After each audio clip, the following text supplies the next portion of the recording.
Chào tất cả bà con cộng đồng mạng trong và ngoài nước nha. Lúc này mưa bão quá mình không có đi ra ngoài quay ca hát được bà con ơi.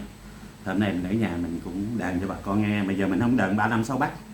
Bây giờ mình xin đàn mấy cái bài tân cổ giao duyên xưa đó bà con. Ví dụ như là chủ đề chuyện đơn coi, hay là căn nhà màu tím, hay là dân dân, mấy bài nụ hồng, hay là này kia là giả từ đâu, mấy bài đó bà con nghe nó đỡ buồn cho bà con. Chạy dễ sầu con ơi, hay dễ với bà con đừng chơi tội nghiệp nha.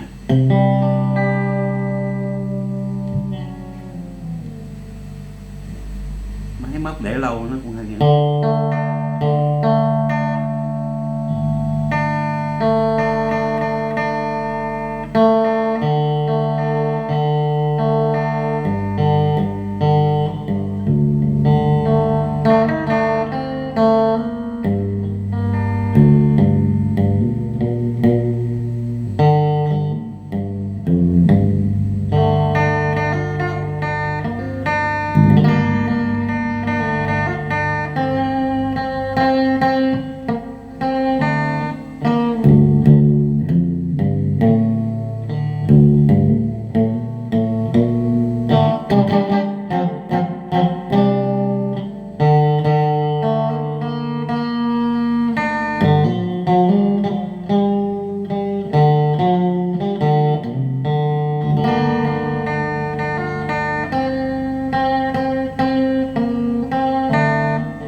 4 câu bà con ơi. Bây giờ mình kim thêm một miếng nhạc nữa ha, rồi mình ao nha bà con.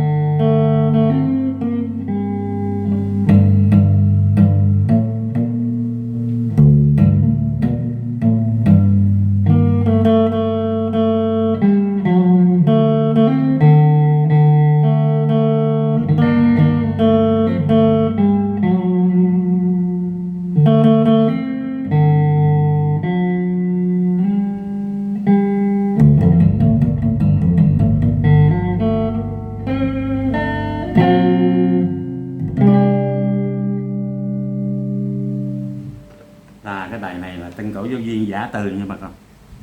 Mình nói hay mình cũng phải tìm tòi những cái bài Tân Cổ Vô Duyên hay gửi đến với bà con.